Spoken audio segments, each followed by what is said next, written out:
ಓಂ ಮಾತ್ರೇ ನಮಃ. ಓಂ ಮಾತೃಭ್ಯೋ ನಮಃ. ಓಂ ಪಿತ್ರೇ ನಮಃ. ಓಂ ಪಿತೃಭ್ಯೋ ನಮಃ. ಓಂ ಗುರುಭ್ಯೋ ನಮಃ. ಓಂ ಆಚಾರ್ಯೇಭ್ಯೋ ನಮಃ.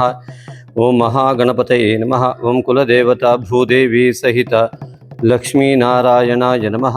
ಓಂ ಉಮಾಮಹೇಶ್ವರಾಭ್ಯಾಂ ನಮೋ ನಮಃ.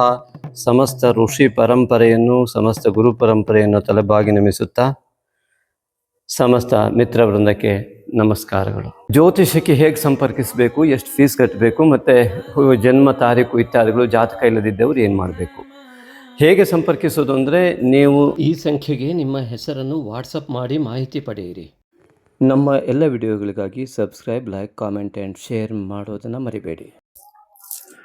ಪುಷ್ಯಮಾಸ 20/12/25ರಿಂದ 18/1/26ರವರೆಗೆ ಗ್ಯಾಗೋರಿಯನ್ ಕ್ಯಾಲೆಂಡರ್ ಪ್ರಕಾರ ಪುಷ್ಯ ಮಾಸದಲ್ಲಿ ಗೋಚಾರ ಅತ್ಯದ್ಭುತವಾಗಿ ಈ ಒಂದು ಧನುರಾಶಿಯಿಂದ ಮೀನರಾಶಿಯವರಿಗೆ ಗೋಚರವಾಗ್ತಾ ಇರುವಂಥದ್ದು. ಉತ್ತರಾಯಣ ಪುಣ್ಯಕಾಲವು ಪ್ರಾರಂಭವಾಗುವಂತಹ ಒಂದು ವ್ಯವಸ್ಥೆ ಈ ಒಂದು ಪುಷ್ಯ ಮಾಸದಲ್ಲಿ ರವಿಯು ಮಕರ ರಾಶಿಯನ್ನು ಪ್ರವೇಶ ಮಾಡುತ್ತಿರುವಂಥದ್ದು. 20/12/25ರಂದು ಶುಕ್ರ ಗ್ರಹವು ಧನುರಾಶಿಯನ್ನು ಪಾಡ್ಯದಂದು ಈ ಒಂದು ವೃಶ್ಚಿಕ ರಾಶಿಯಿಂದ ಧನುರಾಶಿಯನ್ನು ಪ್ರವೇಶ ಮಾಡ್ತಾ ಇರುವಂಥದ್ದು. 12/1/26 ಶುಕ್ರನು ಮಕರ ರಾಶಿಯನ್ನು ನವಮಿಯಂದು ಧನುರಾಶಿಯಿಂದ ಮಕರ ರಾಶಿಯನ್ನು ಪ್ರವೇಶ ಮಾಡ್ತಾ ಇದ್ದಾನೆ.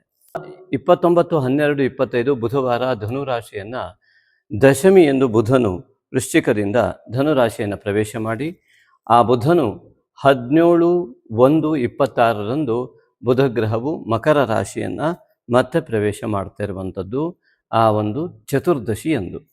14/1/26ರಂದು ರವಿಯು ಮಕರ ರಾಶಿಯನ್ನು ಏಕಾದಶಿ ಎಂದು ಧನುರಾಶಿಯಿಂದ ಮಕರ ರಾಶಿಗೆ ಪ್ರವೇಶ ಮಾಡ್ತಾ ಇರುವಂಥದ್ದು.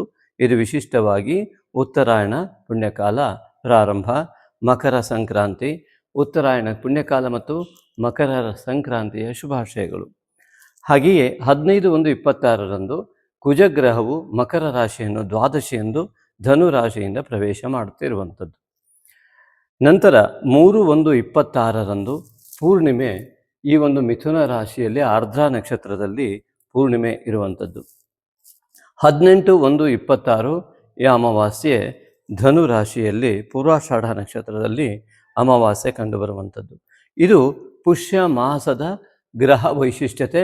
ಗುರುವು ಮಿಥುನ ರಾಶಿಯಲ್ಲಿಯೇ, ಕೇತುವು ಸಿಂಹ ರಾಶಿಯಲ್ಲಿಯೇ, ರಾಹುವು ಕುಂಭ ರಾಶಿಯಲ್ಲಿ ಮತ್ತು ಶನೈಶ್ಚರನು ಯಥಾಸ್ಥಿತಿಯಲ್ಲಿ ಮೀನರಾಶಿಯಲ್ಲಿ ಸ್ಥಿತನಾಗಿರುವಂಥದ್ದು. ಮೀನರಾಶಿ ಸಂಜಾತರೆಲ್ಲರಿಗೂ ಕೂಡ ಪುಷ್ಯ ಮಾಸಕ್ಕೆ ಆತ್ಮೀಯ ಸ್ವಾಗತ. ಮೀನರಾಶಿಯ ಅಧಿಪತಿಯಾದಂತಹ ಗುರುವು ಮಿಥುನ ರಾಶಿಯಲ್ಲಿ ವಿರಾಜಮಾನನಾಗಿರುತ್ತಾನೆ ಮತ್ತು ಈ ಮೀನರಾಶಿಯ ಅಧಿಪತಿಯಾದಂತಹ ಗುರುವು ಆ ಮೀನರಾಶಿಗೆ ದಶಮಾಧಿಪತಿಯೂ ಆಗಿ ಈ ಒಂದು ಚತುರ್ಥದಲ್ಲಿ ದಶಮವನ್ನು ನೋಡ್ತಾ ಇರುವಂತಹ ವ್ಯವಸ್ಥೆಯಲ್ಲಿ ವಿರಾಜಮಾನನಾಗಿದ್ದಾನೆ.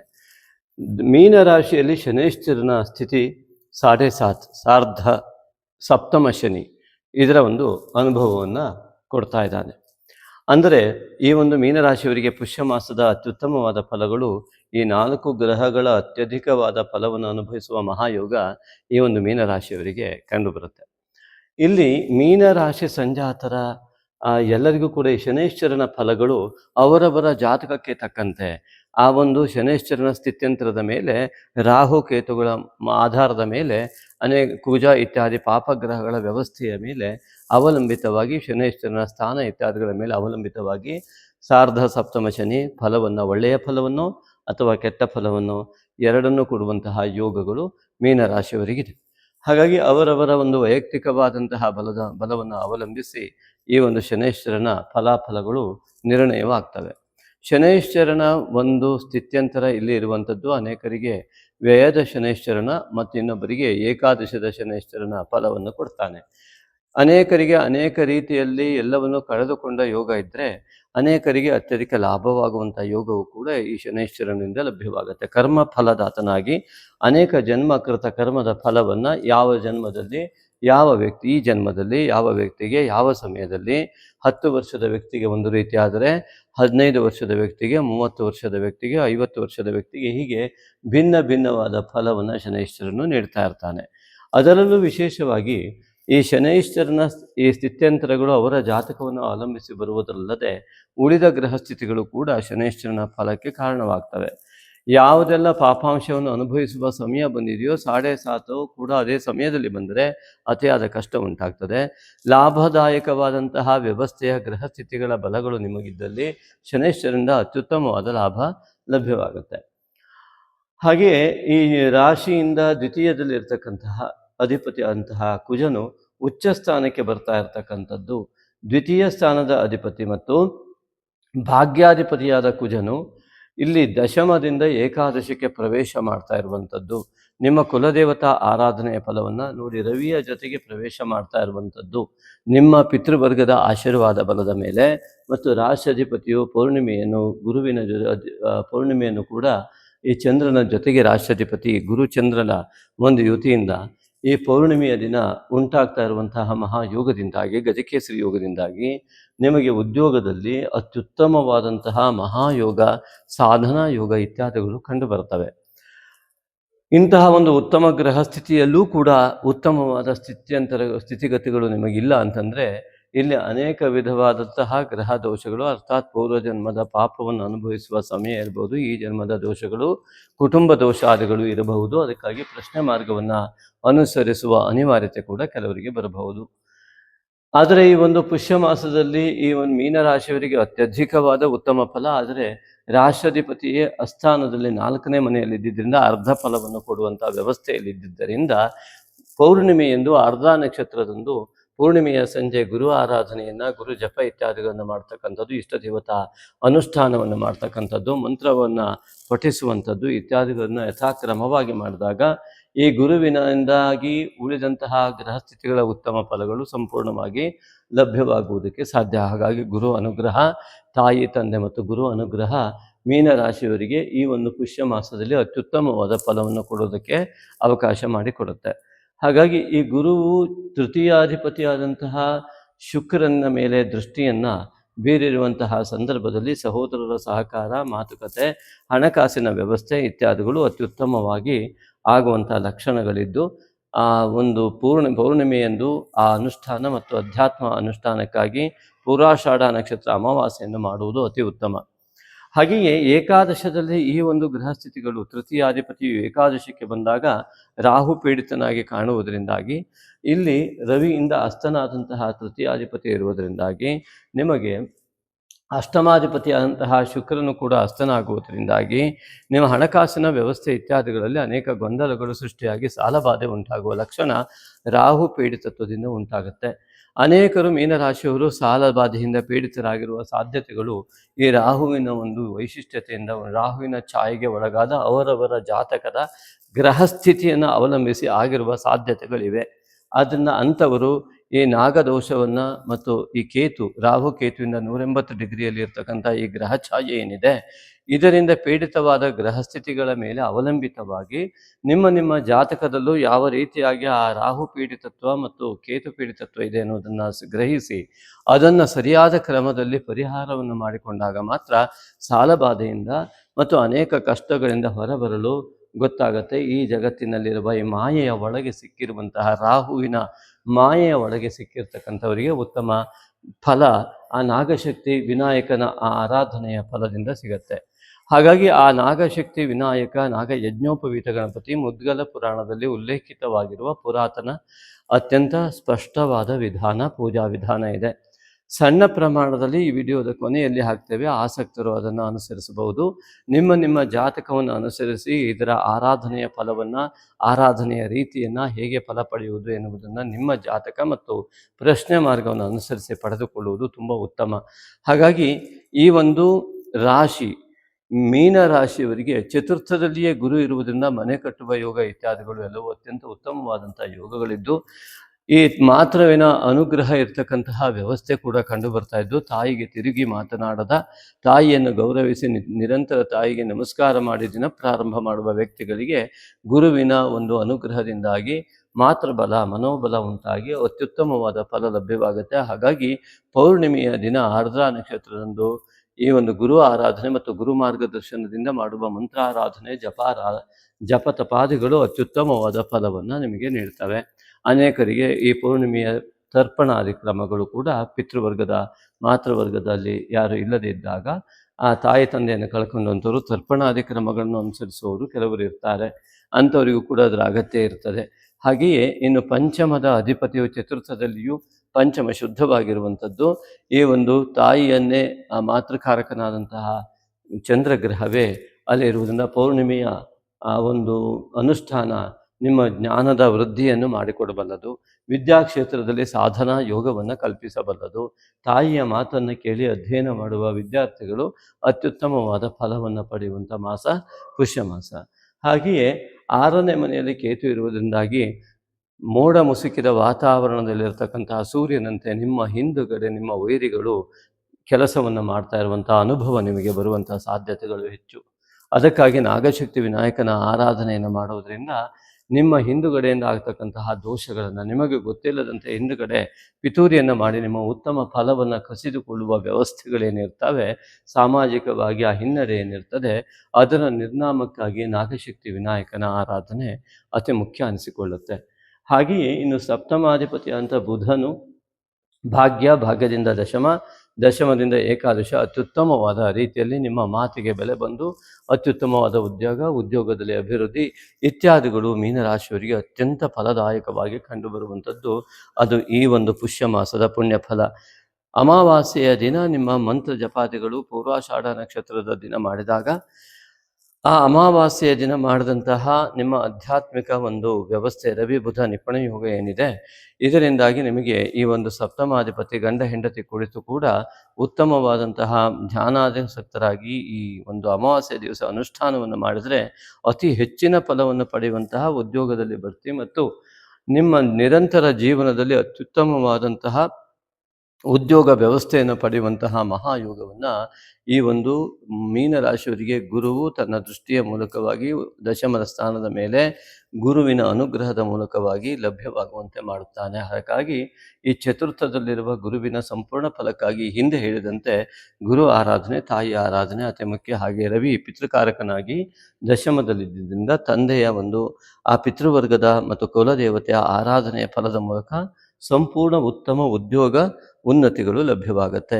ಏಕಾದಶದಲ್ಲಿರ್ತಕ್ಕಂತಹ ಈ 4 ಗ್ರಹಗಳು ಶುಕ್ರ, ರವಿ, ಕುಜ, ಬುಧರು ಉತ್ತಮ ಫಲವನ್ನು ನಿಮಗೆ ಕೊಡುವುದಕ್ಕೆ ಸಿದ್ಧರಾಗಿ ಉಚ್ಚನಾದಂತಹ ಕುಜ ಮಕರ ಸಂಕ್ರಾಂತಿಯನ್ನು ಪ್ರಾರಂಭಿಸಿ ಮಕರ ಸಂಕ್ರಮಣ ವೃತ್ತವನ್ನು ದಾಟಿದಂಥ ರವಿ ಈ ಒಂದು ಉತ್ತರಾಯಣ ಪುಣ್ಯಕಾಲವನ್ನು ಪ್ರಾರಂಭ ಮಾಡಿ ಮೀನರಾಶಿಯವರಿಗೆ ಏಕಾದಶದಲ್ಲಿ ಬಂದು ಪಿತೃವರ್ಗದ ಆಶೀರ್ವಾದದ ಬಲದ ಮೇಲೆ ಸಂಪೂರ್ಣವಾಗಿ ಅತ್ಯುತ್ತಮವಾದ ಉತ್ತರ ಅಭಿವೃದ್ಧಿಯನ್ನು ಅಷ್ಟಮಹಾಲಕ್ಷ್ಮಿಯ ಸಿದ್ಧಿಯನ್ನು ಕೂಡ ಕೊಡುವಂತಹ ಶುಕ್ರ ಗ್ರಹದ ಸ್ಥಿತಿಯೊಂದಿಗೆ ಕಂಡುಬರುವಂಥದ್ದು ಅತ್ಯುತ್ತಮವಾದ ಯೋಗ.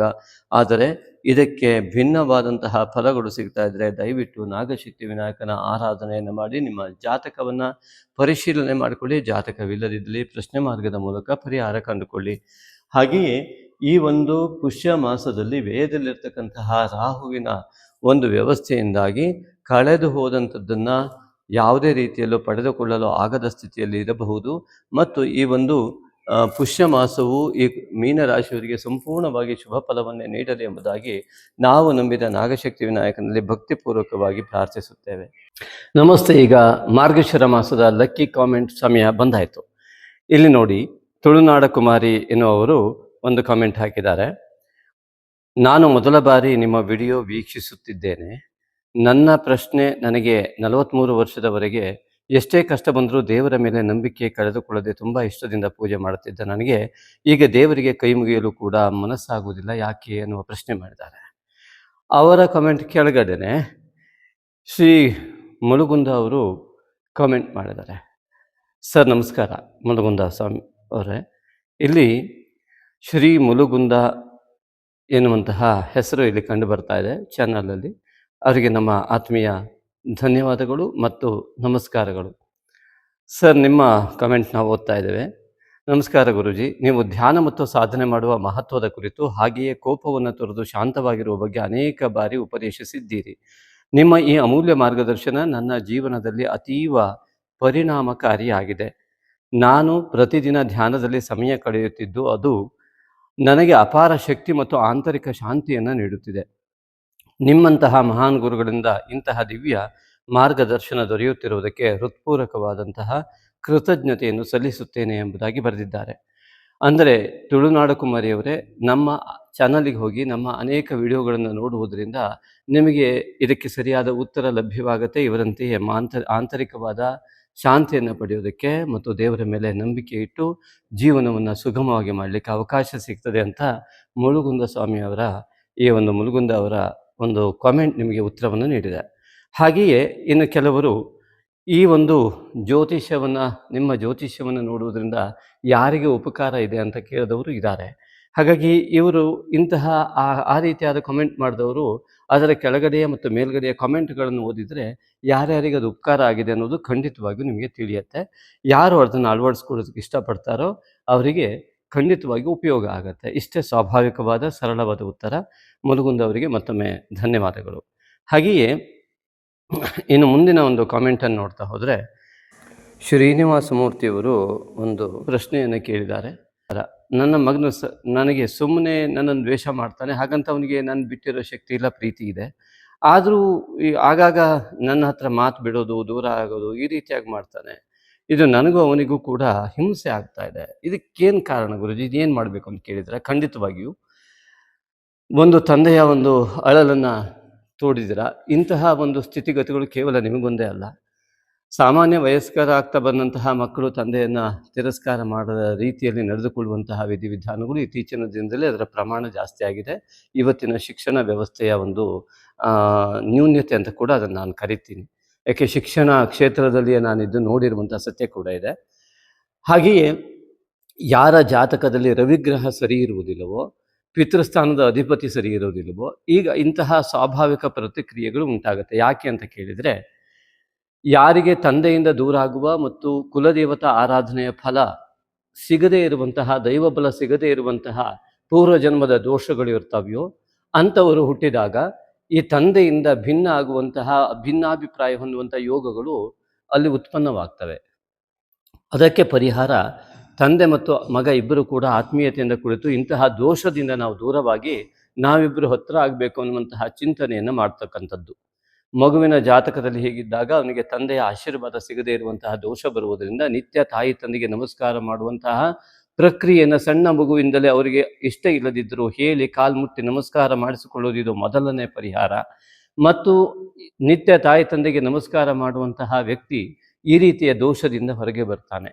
ಈ ಮೂರನೇದಾಗಿ ತಂದೆ ಮತ್ತು ಮಗ ಇಬ್ಬರು ಕೂಡ ಓಂ ನಮಃ ಶಿವಾಯ, ರವಿಗ್ರಹಕ್ಕೆ ಸಂಬಂಧಪಟ್ಟಂಥ ದೋಷ ಇದಾಗಿದ್ದರಿಂದ ಓಂ ನಮಃ ಶಿವಾಯ ಜಪವನ್ನು ಯಥಾಕ್ರಮವಾಗಿ ಮಾಡ್ತಾ ಬಂದರೆ ಈ ದೋಷಕ್ಕೆ ಪರಿಹಾರ ಕೂಡ ಆಗತ್ತೆ. ಧನ್ಯವಾದಗಳು. ಇನ್ನು ಕೊನೆಯದಾಗಿ ಅದ್ಭುತವಾಗಿ ಮೊದಲೇ ನಾವು ಬರೆದಂತೆ ಇದು ಸನಾತನ ಎನ್ನುವಂತಹ ಒಂದು ಯೂಟ್ಯೂಬ್ ಚಾನಲ್ನ ಅಪರಿಚಿತ 9733 ಈ ಒಂದು ಯೂಟ್ಯೂಬ್ ಚಾನಲಿಂದ ನಮಗೆ ಕಾಮೆಂಟ್ ಬಂದಿದೆ. ಈ ಕಾಮೆಂಟನ್ನು ಕೂಡ ನಾವು select as a lucky comment ಅಂತ ಅವತ್ತೇ ಕೂಡ ಹಾಕಿದ್ದೀವಿ. ಅದ್ಭುತವಾದ ಪ್ರಶ್ನೆಯನ್ನು ಕೇಳಿದ್ದಾರೆ, ಆದರೆ ಈ ಪ್ರಶ್ನೆಯನ್ನು ಸ್ಪಷ್ಟವಾಗಿ ಕ್ಲಿಯರ್ ಆಗಿ ಅಂತ ಹೇಳಿ ಕೇಳಿದ್ದಾರೆ. ಸಮರ್ಪಕವಾಗಿ ಸಂಪೂರ್ಣ ಉತ್ತರ ಕೊಡೋದಕ್ಕೆ 1 ಗಂಟೆ ಬೇಕಾಗುತ್ತೆ, ಆದರೆ ಶಾರ್ಟ್ ಆಗಿ ನಾನು ಕೆಲವು ಪಾಯಿಂಟ್ಗಳಲ್ಲಿ ಇದನ್ನು ಮಾಹಿತಿಯನ್ನು ಕೊಡೋದಕ್ಕೆ ಇಷ್ಟಪಡ್ತೇನೆ. ಯಾರು ಬಿಟ್ಟರು ನಿನ್ನನ್ನು ಕರ್ಮ ಬಿಡೋದು, ನಾನು ಬಿಡೋದಿಲ್ಲ ಅಂತ ಕರ್ಮ ಹೇಳುತ್ತೆ ಅನ್ನೋ ಮಾತು ಒಂದು ಕಡೆ ಇದೆ.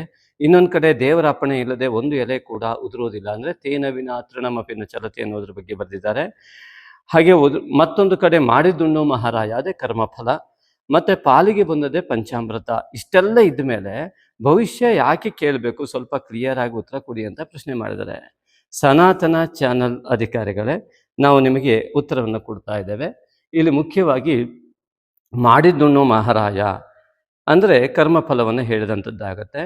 ಮತ್ತು ಆ ಕರ್ಮ ಎನ್ನುವಂಥದ್ದು ಕರ್ಮಣ್ಯೇವಾಧಿಕಾರಸ್ಥೆ ಮಾ ಫಲೇಶು ಕದಾಚನ ಎನ್ನುವಂಥ ಭಗವದ್ಗೀತೆಯ ವಾಕ್ಯದಂತೆ ಕರ್ಮವನ್ನು ಮಾಡಲಿಕ್ಕೆ ನಿನಗೆ ಅಧಿಕಾರ ಇದೆ. ನಿನ್ನ ಶ್ರದ್ಧಾ ಭಕ್ತಿ ಮತ್ತು ಪೂರ್ವ ಜನ್ಮದ ಅನೇಕ ಜನ್ಮದ ನಿನ್ನ ಪಾಪ ಪುಣ್ಯಗಳನ್ನು ಆಧರಿಸಿ ನಾನು ಭಗವಂತನಾದಂಥ ಕೃಷ್ಣ ನಾನು ನಿಮಗೆ ಫಲವನ್ನು ಕೊಡ್ತೇನೆ ಅಂತ ಭಗವದ್ಗೀತೆಯಲ್ಲಿ ಕೃಷ್ಣ ಹೇಳ್ತಾನೆ. ಹಾಗೆ ಯಥಾಶ್ರದ್ಧಾ ತಥಾ ಫಲ ಎನ್ನುವಂಥ ಶಾಸ್ತ್ರವಾಕ್ಯ ಕೂಡ ಇದೆ. ಆ ಶ್ರದ್ಧೆ ಪ್ರಮಾಣವನ್ನು ಅರಿಯುವಂಥವನು ಭಗವಂತ ಮಾತ್ರ ಆಗಿರ್ತಾನೆ. ಇನ್ನು ದೇವರ ಅಪ್ಪಣೆ ಇಲ್ಲದೆ ಇದಕ್ಕೆ ಕೊನೆಗೆ ಬರ್ತೇನೆ, ಮಾಡಿದ್ದುಣ್ಣು ಮಹಾರಾಯ, ಮತ್ತು ಪಾಲಿಗೆ ಬಂದದ್ದೇ ಪಂಚಾಮೃತ. ನನಗೆ ಸಿಕ್ಕಿದ್ದೆ ಪಂಚಾಮೃತ ಅಂತ ಜೀವನ ಕಳೆದು ಬಿಡೋಣ ಅಂತಂದರೆ, ಉದಾಹರಣೆಗೆ ಒಬ್ಬನಿಗೆ ಒಂದು ರೋಗ ಬರುತ್ತೆ, ಅಯ್ಯ ರೋಗ ಬಂತು, ಪಾಲಿಗೆ ಬಂದಿದೆ ಪಂಚಾಮೃತ ಅಂತ ಔಷಧ ಮಾಡದೇ ಇರಲಿಕ್ಕಾಗತ್ತೆಯೇ? ಹಾಗಾಗಿಯೇ ನಮ್ಮ ಯಾವ ಪಾಲಿಗೆ ಬಂದಂಥದ್ದೆಲ್ಲವನ್ನು ಪಂಚಾಮೃತ ಅಂತ ಸ್ವೀಕರಿಸ್ತಾ ಅದನ್ನು ಗೆಲ್ಲುವ ನಿಟ್ಟಿನಲ್ಲಿ ಪರಿಹಾರ ಅಗತ್ಯ ಇರ್ತದೆ. ಅದಕ್ಕಾಗಿ ಜ್ಯೋತಿಷ್ಯ ಅತ್ಯಂತ ಬೆಳಕನ್ನು ಚೆಲ್ಲುತ್ತೆ. ಅದೇ ರೀತಿಯಾಗಿ ತೇನ ವಿನಾತೃಣ ಅಪಿ ನ ಚಲತಿ ಎಂಬುದಾಗಿ ಹೇಳಿದಿರ. ಹಾಗೆ ಈ ತೇನ ದೇವರಿಲ್ಲದೆ ಹುಲ್ಲು ಕಡಿ, ಖಂಡಿತವಾಗಿ ಹೌದು. ಆ ಭಗವಂತನ ಇಚ್ಛಿಲ್ಲದೆ ಒಂದು ಹುಲ್ಲು ಕೂಡ, ತೃಣವೂ ಕೂಡ ಅಲಗಾಡಲಾರದು ಎನ್ನುವಂತಹ ಒಂದು ವಾಕ್ಯ ಖಂಡಿತವಾಗಿಯೂ ಇದೆ. ಅದು ಸತ್ಯ ಕೂಡ ಹೌದು. ಅದು ಹೇಗೆ ಎಂಬುದಾಗಿ ಹೇಳ್ತೇನೆ. ಅದಕ್ಕೂ ಮುಂಚೆ ಇಷ್ಟೆಲ್ಲ ಇದ್ದ ಮೇಲೆ ಭವಿಷ್ಯ ಯಾಕೆ ಕೇಳಬೇಕು ಎನ್ನುವ ಪ್ರಶ್ನೆಯೇ ತಪ್ಪಾಗಿದೆ. ಯಾಕೆಂದರೆ ಭವಿಷ್ಯವನ್ನು ಕೇಳುವಂತ ಯಾರೂ ಹೇಳಿಲ್ಲ, ಕೇಳಿಲ್ಲ. ಜ್ಯೋತಿಷ್ಯ ಅಂದರೆ ಭವಿಷ್ಯ ಅಂತ ತಿಳ್ಕೊಂಡ್ರೆ ತಪ್ಪಾಗ್ತದೆ. ಜ್ಯೋತಿಷ್ಯ ಒಂದು ಆಸ್ಟ್ರಾನಮಿ ಅಂತಂದರೆ ಭೌಗೋಳಿಕ ವಿಸ್ಮಯದ ಜೊತೆಗೆ ಮನುಷ್ಯನು ಈ ಪಂಚಭೂತ ಶರೀರ, ಭೂತಾತ್ಮಕವಾದ ಶರೀರದಲ್ಲಿ ಪಂಚ ಪ್ರಾಣವನ್ನು ಒಳಗೊಂಡು ಈ ಒಂದು ಪ್ರಕೃತಿಯ ಒಂದು ಬಿಂದುವಾಗಿದ್ದಾನೆ. ಇವನು ಪ್ರಕೃತಿಯನ್ನು ಬಿಟ್ಟು ಬದುಕೋದಕ್ಕಾಗೋದಿಲ್ಲ. ಅದನ್ನು ಜ್ಯೋತಿಷ್ಯ ಜೀವನದ ಬೆಳಕಿಗೋಸ್ಕರ ಏನೆಲ್ಲ ದೋಷಗಳಾಗ್ತದೆ, ಅದನ್ನು ಪರಿಹಾರ ಮಾರ್ಗ ಹೇಗೆ ಅಂತ ಅತಿ ದೊಡ್ಡ ವಿಚಾರ ಇದು. ಹಾಗಾಗಿ ಇದನ್ನು ಸರಿಯಾಗಿ ಅರ್ಥೈಸಿಕೊಳ್ಳೋದಕ್ಕೆ ಕೇವಲ 5 ನಿಮಿಷದಲ್ಲಿ ಯಾರಿಂದಲೂ ಸಾಧ್ಯ ಇಲ್ಲ. ಇದಕ್ಕೆ ನಿರಂತರವಾದ ಪ್ರಯತ್ನ ಮತ್ತು ಸರಿಯಾದಂತಹ ಮಾರ್ಗದರ್ಶನ, ನಿರಂತರವಾಗಿ ಗಂಟೆಗಟ್ಟಲೆ ಕುಳಿತು ಕೇಳಿ ಅಥವಾ ಓದಿ ತಿಳ್ಕೊಳ್ಬೇಕಾದಂಥ ವಿಚಾರ. ಹಾಗಾಗಿ ಇಲ್ಲಿ ಜ್ಯೋತಿಷ ಅಂತಂದರೆ ಬೆಳಕು. ಈ ಜ್ಯೋತಿಂಷಿ ಅಧಿಕೃತ್ಯ ಕೃತಂ ಶಾಸ್ತ್ರಂ ಜ್ಯೋತಿಷ ಶಾಸ್ತ್ರಂ, ಈ ಒಂದು ಎಲ್ಲ ಶಕ್ತಿ ಪುಂಜಗಳ ಅವ್ರನ್ನೆಲ್ಲ ಇಟ್ಟುಕೊಂಡು, ಯಾವ ಬೆಳಕಿನ ಪುಂಜಗಳಿದ್ದಾವೆ ಅವನ್ನೆಲ್ಲ ಇಟ್ಟುಕೊಂಡು ಹೇಳಿದಂಥದ್ದೇ ಜ್ಯೋತಿಷ ಶಾಸ್ತ್ರ. ಅದರ ಮೂಲಕವಾಗಿ ನಮ್ಮಲ್ಲಿ ನವಗ್ರಹ ತತ್ವಗಳು, ಪಂಚಭೂತಾತ್ಮಕ ಶರೀರದಲ್ಲಿ ಪಂಚ ಪ್ರಾಣಗಳು ಇರುವಂಥದ್ದು, ಜಲತತ್ವ, ಅಗ್ನಿತತ್ವ, ವಾಯುತತ್ವ ಇತ್ಯಾದಿಗಳೆಲ್ಲ ಇರ್ತಕ್ಕಂಥದ್ದು. ಈ ಶುಕ್ರ ಚಂದ್ರರು ಜಲಕಾರಕರು, ರವಿ ಕುಜರು ಅಗ್ನಿಕಾರಕರು, ಈ ರೀತಿಯಾಗಿ ನಮ್ಮ ದೇಹದಲ್ಲಿರುವ ವ್ಯವಸ್ಥೆಯನ್ನು ಹೇಳಿರುವಂಥದ್ದೇ ಜ್ಯೋತಿಷ ಶಾಸ್ತ್ರ. ಹಾಗಾಗಿ ಈ ಒಂದು ಭವಿಷ್ಯವನ್ನು ಕೇಳುವುದರಿಂದ, ಭವಿಷ್ಯ ಅಂತಂದರೆ ಜಾತಕವನ್ನು ಪರಿಶೀಲನೆ ನೋಡುವುದರಿಂದಾಗಿ ಏನಾಗತ್ತೆ ಅಂತಂದರೆ, ನಮ್ಮ ಮುಂದಿನ ಭವಿಷ್ಯಕ್ಕೋಸ್ಕರವಾಗಿ ಯಾವುದೆಲ್ಲ ಪ್ರತಿಬಂಧಕಗಳಿದ್ದಾವೆ ಅದನ್ನು ಮುಂಚಿತವಾಗಿ ತಿಳಿದುಕೊಂಡು ಆ ಪ್ರತಿಬಂಧಕವು ಬರದೇ ಇದ್ದ ಹಾಗೆ ಸರಿಯಾದ ಕ್ರಮದಲ್ಲಿ ನಮ್ಮ ನಡೆಯನ್ನು ರೂಢಿಸಿಕೊಳ್ಳುವುದಕ್ಕಾಗಿ ಈ ಒಂದು ಜ್ಯೋತಿಷ ಶಾಸ್ತ್ರವನ್ನು ಬಳಸಿಕೊಳ್ಳಬೇಕು. ಆರೋಗ್ಯದ ವಿಚಾರ, ಯೌಗಿಕ ಮತ್ತು ಲೌಕಿಕ ಮತ್ತು ಆಧ್ಯಾತ್ಮಿಕ ಮತ್ತು ಈ ಎಲ್ಲ ವಿಚಾರಗಳಲ್ಲಿಯ ಪ್ರತಿಬಂಧಕವನ್ನು ಸರಿಯಾಗಿ ಅರ್ಥೈಸಿಕೊಂಡು ಆ ಜಾತಕ ಒಬ್ಬೊಬ್ಬ ವ್ಯಕ್ತಿಗೆ ಭಿನ್ನ ಭಿನ್ನವಾದ ಆಧ್ಯಾತ್ಮಿಕ ಯೋಗವನ್ನು, ಲೌಕಿಕ ಯೋಗವನ್ನು ಕೊಡುವುದರಿಂದ ರೋಗದ ವಿಚಾರದಿಂದ ಹಿಡಿದು ಪ್ರತಿಯೊಂದನ್ನು ಕೂಡ ಸರಿಯಾಗಿ ಗಮನಿಸಿ ನೋಡುವುದಕ್ಕಾಗಿ ಜ್ಯೋತಿಷ ಬೇಕೇ ಬೇಕು.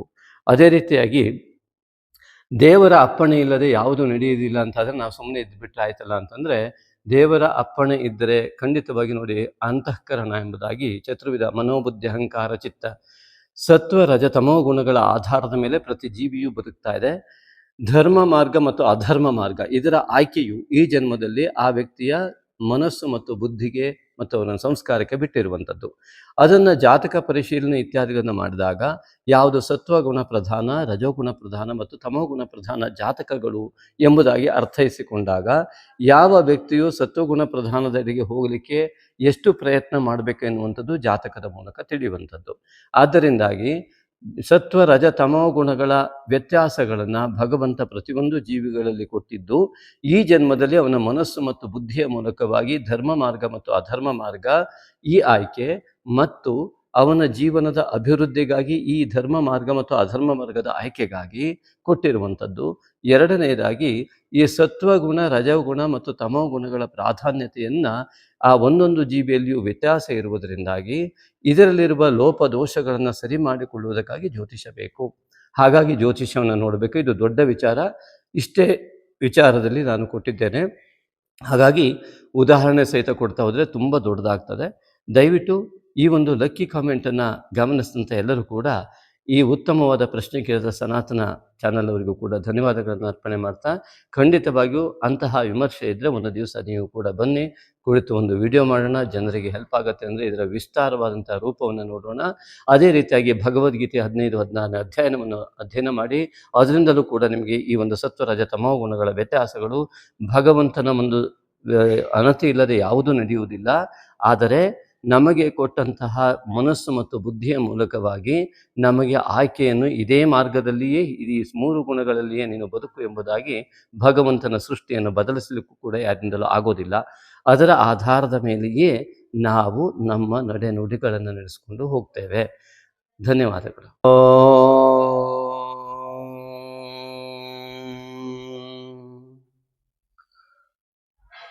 ಧ್ಯಾಯಾಮಿ ದೇವದೇವೇಶ ಭಕ್ತಾನಾಂ ಧ್ಯಾನಗೋಚರ ಬ್ರಹ್ಮಾಂಡವ್ಯಾಪಿನಂ ವಂದೇ ನಾಗಶಕ್ತಿವಿನಾಯಕಂ.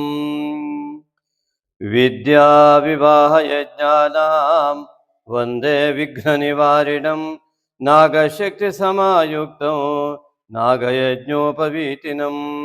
ನಾಗಯಜ್ಞೋಪವೀತೇನ ಭೂಷಿತೋ ಯಜ್ಞಕಾರಣಾತ್ ಬ್ರಹ್ಮಾಂಡವ್ಯಾಪಿನಂ ವಂದೇ ನಾಗಶಕ್ತಿವಿನಾಯಕಂ. ಸರ್ವಮಂಗಲಮಾಂಗಲ್ಯಂ ಸರ್ವಶಕ್ತಿಪ್ರದಾಯಕಂ ವಂದೇಹಂ ಸತತಂ ಭಕ್ತ್ಯಾ ನಾಗಶಕ್ತಿವಿನಾಯಕಂ. ಓಂ ನಾಗಶಕ್ತಿವಿನಾಯಕಾಯ ನಮಃ.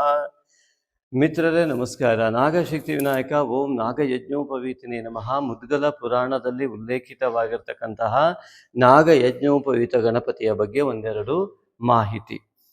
ಮಹಾಗಣಪತಿಯು ಬಾಲಾವಸ್ಥೆಯಲ್ಲಿ ಉಪನಯನವನ್ನು ಮಾಡುವಂತಹ ಒಂದು ವಯಸ್ಕನಾದಾಗ ಈಶ್ವರನು ಮತ್ತು ಪಾರ್ವತಿಯು ಉಪನಯನದ ಚಿಂತನೆಯನ್ನು ಮಾಡಿ ಈ ಒಂದು ಉಪನಯನಕ್ಕಾಗಿಯೇ ಆ ಯಜ್ಞದ ಉಪವೀತ ಯಾವ ದಾರ ಇದೆ ಯಜ್ಞೋಪವೀತವಾಗಿ ಆ ಒಂದು ಹತ್ತಿಯ ದಾರವನ್ನು ಪವಿತ್ರ ಬಂಧನವನ್ನು ಬಂಧಿಸಿ ರಾತ್ರಿ ವೇಳೆ ಇಟ್ಟಿರ್ತಾರೆ. ಇದು ಪುರಾಣದ ಕಥೆಯನ್ನು ಹೇಳ್ತಾ ಇದ್ದೇನೆ, ಪುರಾಣದಲ್ಲಿ ಉಲ್ಲೇಖಿತವಾಗಿರುವ ಕಥೆ.